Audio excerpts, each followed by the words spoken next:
All right, so quick story. I'm the guy G Holy, by the way. Quick story. My wife asked me to watch a show. You have to see Love is Blind. Now, I've seen Love is Blind before. I don't think I watched like 4 seasons, maybe one or so. She like, yo, you gotta see this season. And I usually try to stay away from things that my wife likes because it's usually bullshit. So I'm like, all right, I'll watch it. Watched a few episodes, was hooked. I forgot how to even make money. You know what I'm saying? Like, I'm like, yo, I'd rather just stay. I kick my feet up. I watch all them episodes. So, I just wanted to get my take on a few things, and I'm like, it's a long list of cast members. So I'm like, I kind of got to. I went to this variety thing. They had all the cast lined up. So I'm gonna just go through one by one and give you my thoughts. Now, mind you, this is not judgment because I'm not judging anybody objectively. I'm saying for me, what would and would not work in the type of man I am, the type of woman I like. So, um, Nina, barely remember her. Sorry.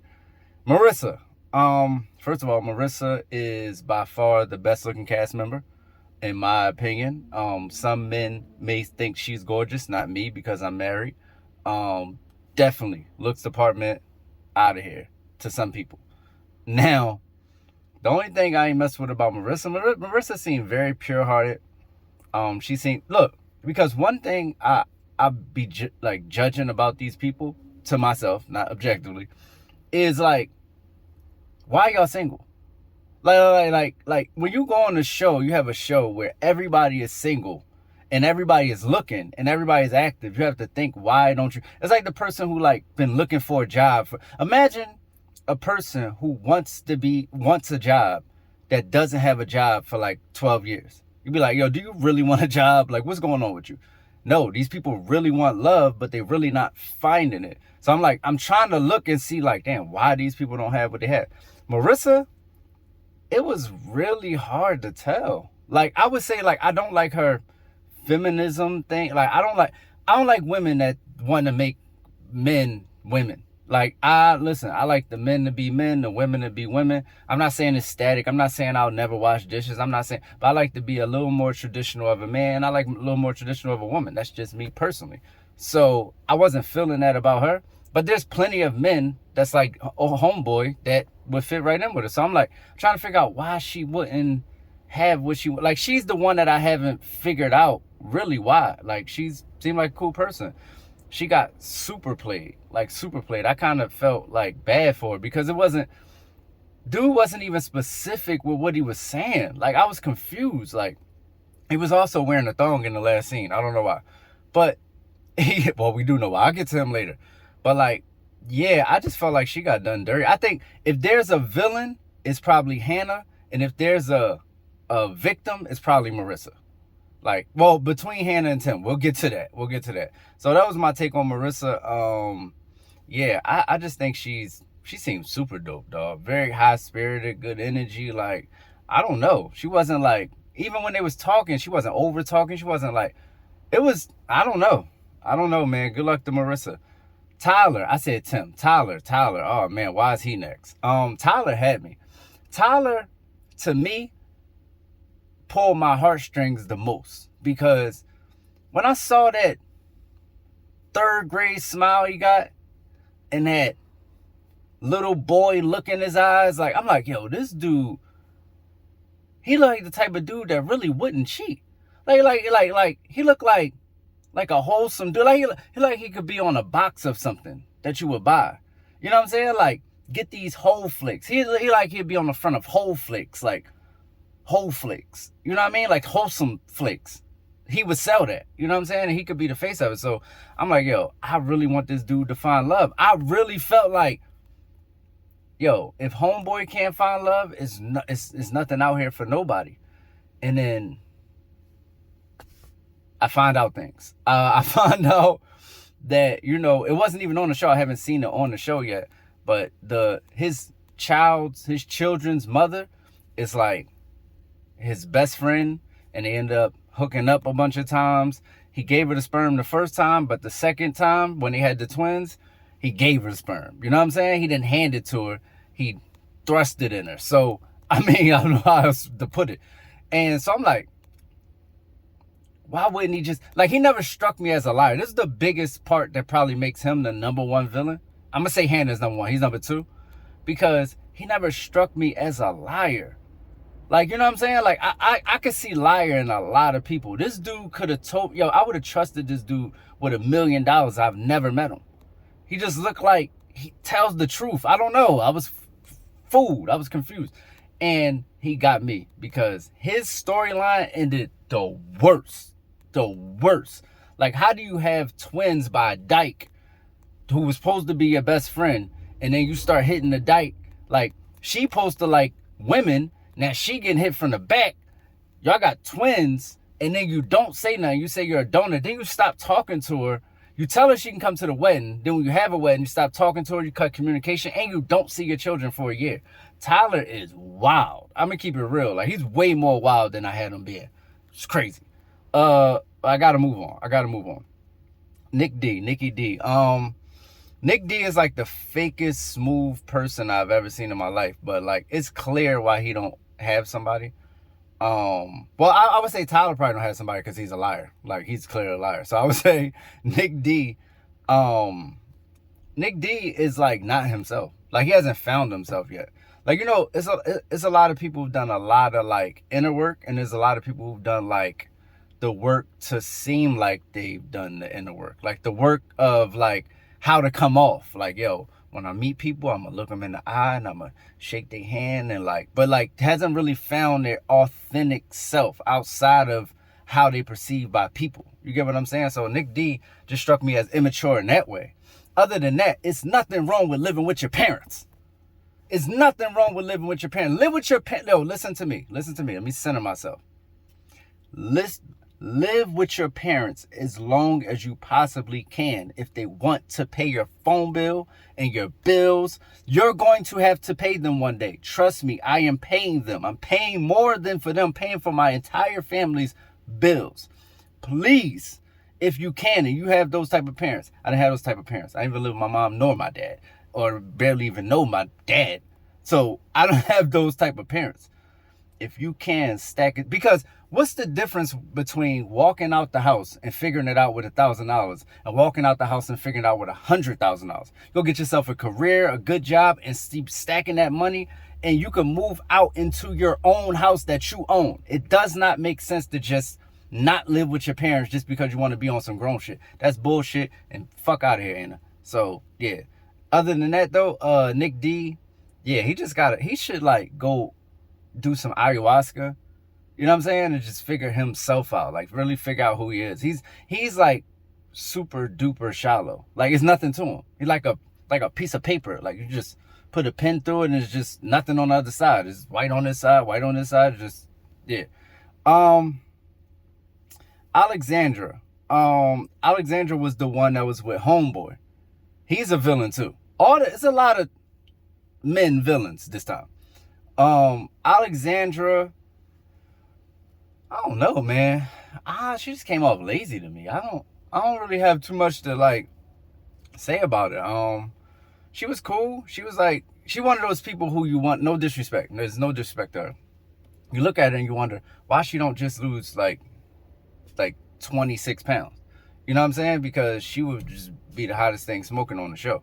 But looks aside, like, yeah, I didn't really, she was there, but she wasn't really there. I don't really remember much to even critique or say good about her. Like, she was like there and looking for love. I don't remember too much specific. Like, she was there, but like, I don't know, man. She was there. So shout out to Alexandra. She was there. Raymond, I don't know who that is, to be honest with you. Garrett was, he was cool. I think he found what he wanted immediately. I think he did what he looks like. Just beeline to what he wants, straightforward. And I don't remember too much on his storyline where it's like bad or good. It was Garrett. Shout out to Garrett. Dylan, I don't know. Dylan, I don't know that person. Bowden, I remember him, but he ain't stay with nobody. Ollie. Why do Ollie look familiar? Is Ollie the one that was with, who was Ollie with though? I'm a skipper for now, but Ali stayed with somebody. She was in a couple. So hold on. You got the girl that was bigger, and there was another bigger person. That was Hannah. No, Ali might not have been with nobody. Yeah, Ali might not have been with nobody. Steven. Oh, that's his name? Yo, first of all, Steven? That's his name? Alright. Anyway, Steven found out he was black. He found out he was black after he knew that he was white. So he knew he was white, but he found out he's black. I will admit, he does look very weird. The most interesting person on the show, like just looking at them, is him. Because he kind of looked like Blake Griffin mixed with like a banker. You know what I'm saying? Like, but he's like this super blue collar dude. That's what I was really surprised at. I thought he was like some other kind of dude. He's like this dude that never been nowhere, never did nothing. Like a trailer park dude. You know what I'm saying? He didn't come off like that. But having blue eyes and red beard is a crazy combination.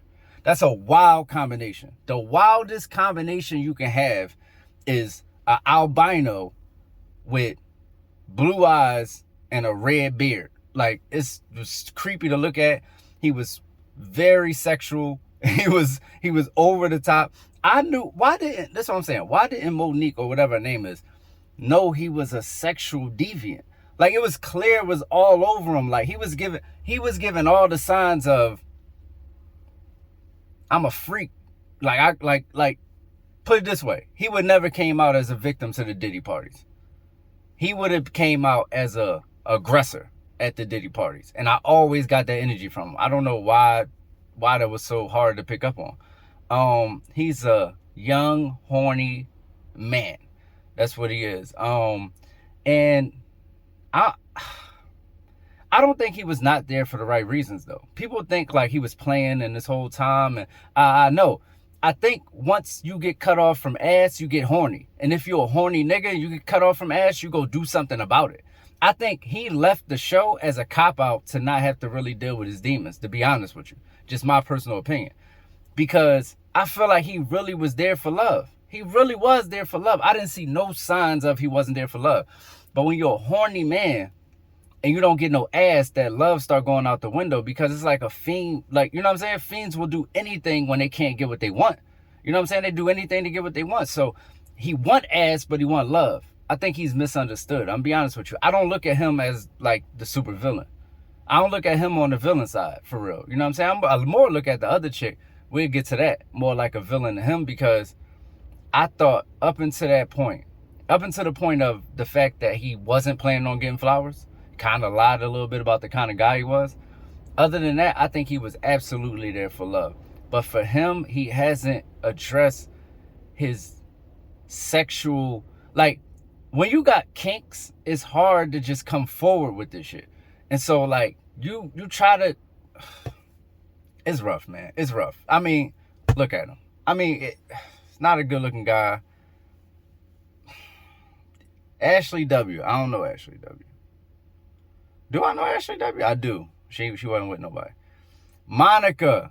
Monica was way too pushy. Monica was way too, like, pushy in a passive way. Like, she's like Hannah, like reverse Hannah. Like, she was like they like Mario and Wario. They like Ken and Ryu. Like, she was just as with him, like as Hannah was with Homeboy, with Slick Talk.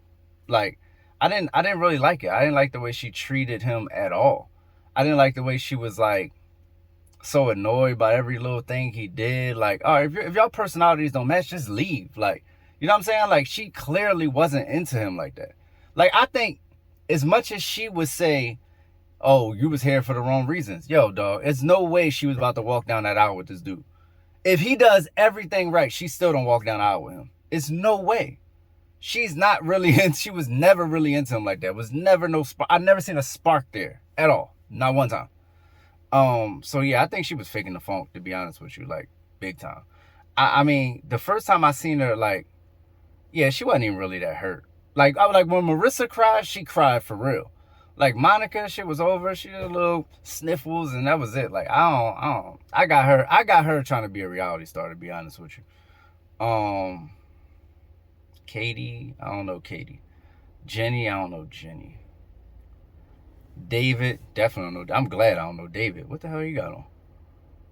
David got on an all green suit. Leo is the greatest man to ever live. I'll tell you this. I'm gonna tell you why. Leo's mind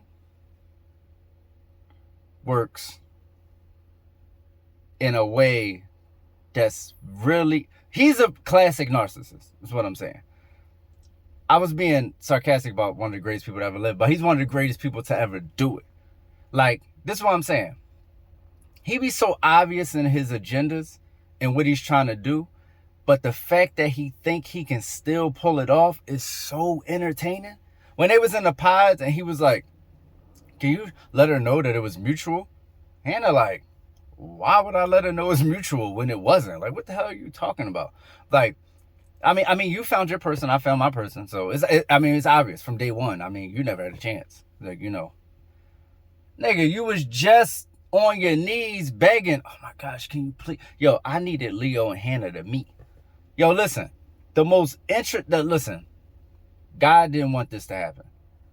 Leo and Hannah gotta get married and be in that would have took the show to the next level. That ratings through the roof. Leo and Hannah in the same house, ratings is through the roof. I'm telling you, through the roof. Yeah, Leo got a lot of personal work to do. Like I'm talking about, he's like literally a narcissist. Like women always call men narcissists and just use it out of context. I'm talking about, like, if you look up classic definition narcissist, it's him and Hannah. That's it. The only people who's actually narcissists is him and Hannah. That's it. I know some people try to say Ramses. We're gonna get to that. Or Ramses. That's even gay. All right, so yeah, Leo. Yeah, just very entertaining. I enjoyed him a lot, man. I enjoy him more than anybody.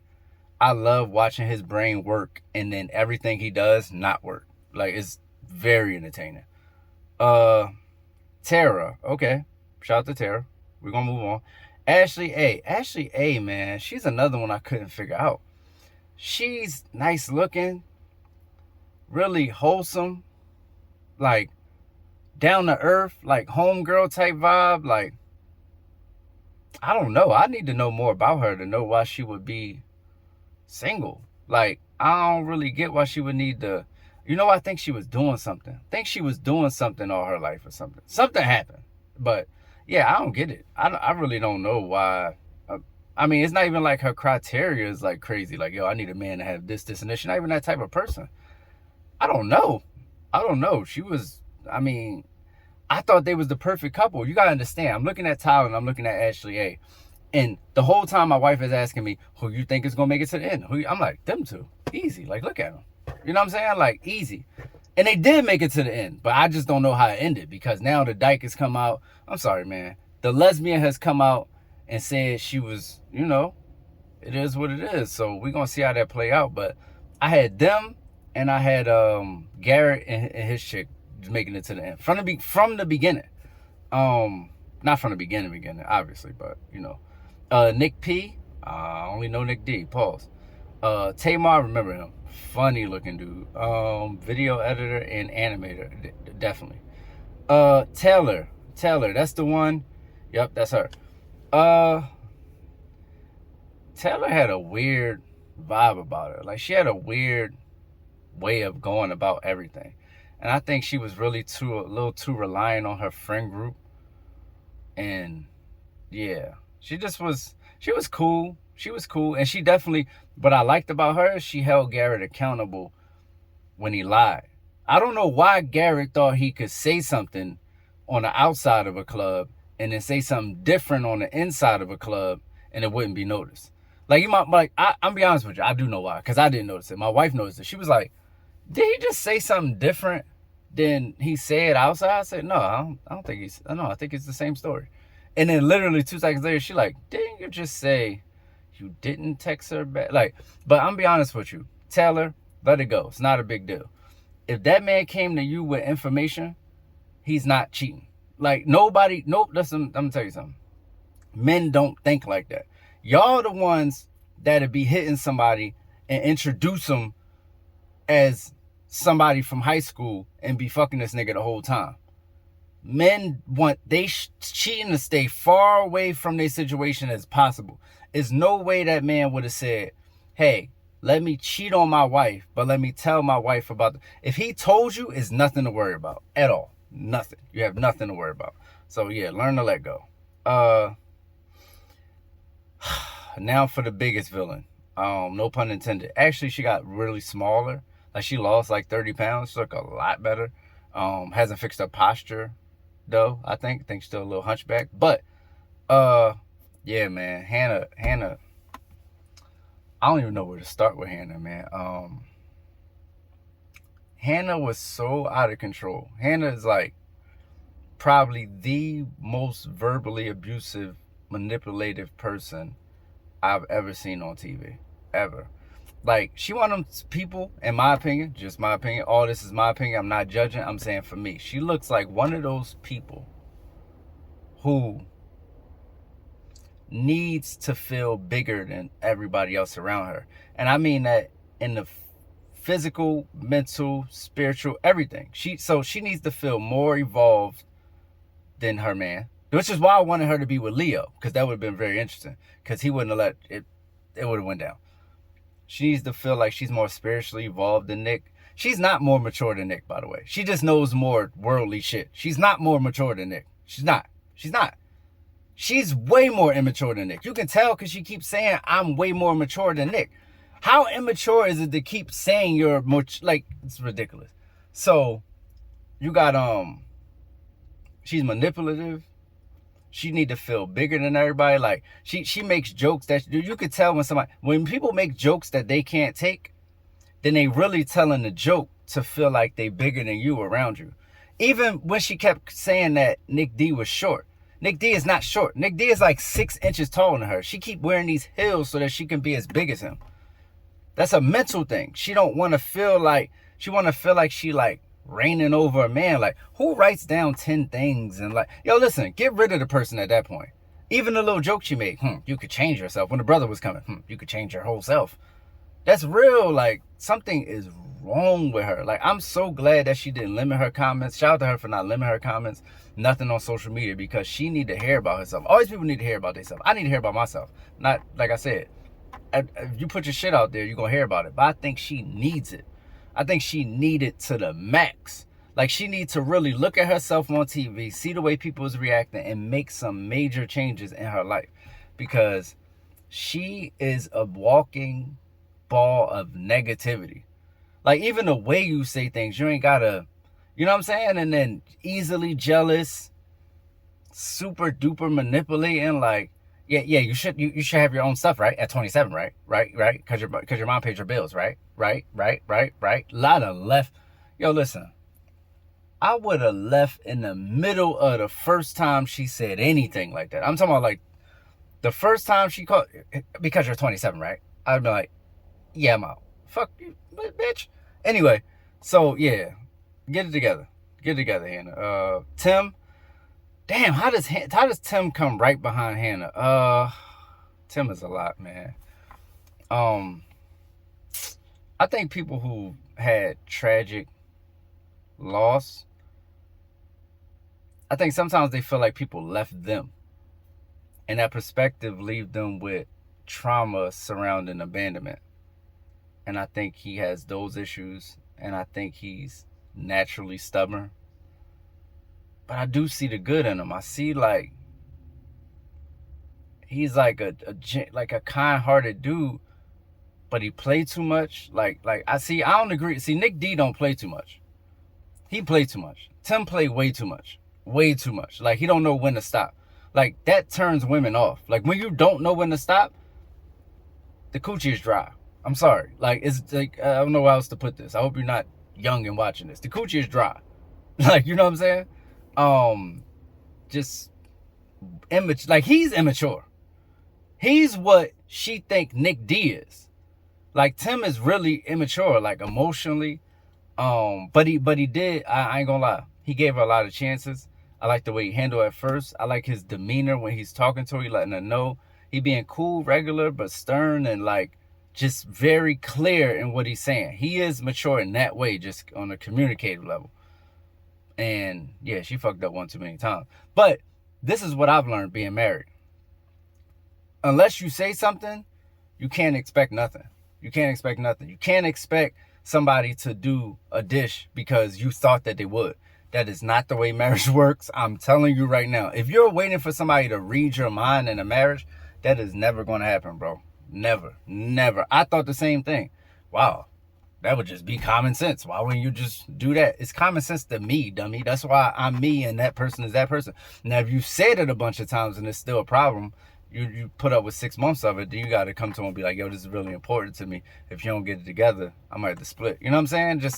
But start at, I asked you to do it. You have to at least start there. You know what I mean? So, yeah, Tim, he got a lot of growing up to do, man. A whole lot of growing. I think Tim got more growing up to do than anybody else on the show, to be honest. Morgan, I don't know. Why should I like Wendy Williams? Jason, no, I don't know. Perry, remember him? Don't care about him. Ramses, all right, man. Listen, nobody wants to state the obvious about Ramses, so I'm not going to be the one to state the obvious. But me not stating the obvious and saying that I'm not going to state the obvious is obviously stating the obvious. Ramses is a specific type of man. He is perfect for Marissa, as Marissa seems to be more male-centric in her thinking. He feels a lot. He is really, emotionally driven. He is, fine with taking a back seat to things. He is, very fashion forward. Very unique guy. Special dude. In all seriousness, man, he was really too hard up about that military stuff. I'm gonna be honest with you, because when you judge so hard, and that's what I'm saying. When I make judgments, I make sure I make it for me and not for the world. The difference is, I'm saying I would never join the military. Let's just say I'm saying that I would never join the military. I'm not saying nobody should join the military. That's a hard judgment. You know what I'm saying? Like, or judging the people in the military when you don't know any of their stories. You know what I mean? You're like, oh, well, they would make that choice. There's a lot of reason a lot of people would make a lot of choices. Somebody makes a choice to kill somebody. It's different when you put it in the context of somebody was in their home and they chose to kill somebody. Now it's like, do we still call them a killer? You know what I'm saying? He needs a lot more gray area in his thinking. Like, he needs to be a lot more. I know what it's like to be a idealist. I'm naturally an idealist and a perfectionist. I have all kind of that type of shit going on, right? When you're in the idealist and you're dealing with people, it's never gonna work. Never gonna work. Never gonna work when you're an idealist and I should have broke this down. Damn, I should have broke this down couple by couple. Next season, I'm gonna break it down couple by couple, because this is better, because I can give the lessons, because I've been married for a while, been together for even longer. Maybe me and my wife could do it together. But Ramses, he need to come out of his mind and come into the real world, because if he don't, he's just gonna always be disappointed in everybody. Simple as that. Ramses, it's not gonna happen, brother. You're not gonna meet somebody who gave their life to something and then just have them denounce it fully and then not be a part of their life at all. And then you cut somebody off for religious views after you all was already married. Like, that's wow. That's wild. Like, how you cut somebody off for religion after you're married? You already had a religious conversation before y'all got married? How you do that? Like, Ramses is he's the second least mature person there. He thinks he's like really mature and evolved, but he's really just a woman. Yo, I gotta say it, man. Yo, listen, he had a thong on. Yo, man. Yo. Everything he did just kept getting gayer and gayer. The whole shit, everything he did got progressively more gay. And then it ended in the last scene with a thong on. He went to go give her a hug, Marissa, and he had something going down the crack of his ass. Now, I'm all with Metro niggas, and niggas was got this shit hanging off the side of their head and smiling like that, like how you is in this fucking picture. But no, man, no, not a thong in your ass. That's where I draw the line. When you, I can't believe Marissa wanted this dude. I'll be honest with you. Shout out to him, man. Brittany seemed like she been wrecking homes for a long time and just decided to stop to do this. I'm gonna be honest with you. She just looks like one of those trophy wives who gotten like been married twice and got a whole bunch of work done to her, looking for an NBA guy, and maybe baseball, maybe doesn't do black, and yeah, no, that's it for her. That's it for the whole cast. Overall, man, my take, I think you can learn to, like, I think you can meet somebody and know you want to marry them in this amount of time. But I don't know if the chances that person is signed up for this shit. You know what I mean? Like, where it's like 15 of y'all, 15 of them, we just got to figure it out who wants who. It's like, at that point, we just kind of playing Russian roulette, because it's like who knows if this you know what I mean? Like, I didn't meet you in a natural setting, and then we don't even get to be in a natural setting really before we get married. So it's like, we kind of gotta, it's the context is fucked up. Like, we're in fantasy land where you talk to people but you don't see them. And it sounds good in theory until you realize how much vibes play a part in who you love and don't love, or who you're attracted to and not attracted to. Because you can not be physically attracted to somebody necessarily, but you're like, I just like that person, I like the vibe. But like, when you're that far away from somebody, you have a visible wall in front of you. It's like just talking to them on the phone without it. It's like how you used to. This is the thing. I know this has happened to you because it's happened to me before. You got a person, they got a person that they think you would like, but y'all don't live in the same city or state or something like that. And maybe they just visit sometimes, and you like, yo, and y'all build a relationship on the phone. And the first time you see that person is the last time you see that person. And if you would just met them in the store, you would just kept going because the vibe is not there. So it's just like, it's hard to find love in a vacuum when environment plays such a big role in your everyday life as a married person. You know what I mean? So I think it's like a setup, but it could work in theory. I'm not against it. And I do get the idea, but I think that they need more regular life context to this. Like, don't make the people stop working so much, or don't put them in an apartment that's not theirs. And like, you know what I mean? Like, I get it. You want them to have this fantasy land thing, but environment, the only reason I do my videos in this car is because the reverb is perfect in the car. It's the environment is why I do this in the car. I could do this outside, but you wouldn't be able to hear me. So in life, context is important. And I think that to take people and put them in a vacuum is just, you kind of setting them up for failure a little bit. But anyway, it's the guy G Holy, rapping allrapnohiphop.com. I'm talking about something right now that I never really talk about. And yeah, shout out to everybody on Love is Blind. I really hope they find love. If I talk shit about you, it's because I fuck with you. I watched you. I'm a fan. You know what I'm saying? Maybe not a fan, but I watched you. So, you know, joke's on me at the end of the day if I feel like I'm talking shit about you. But Ramses is gay. So, yeah.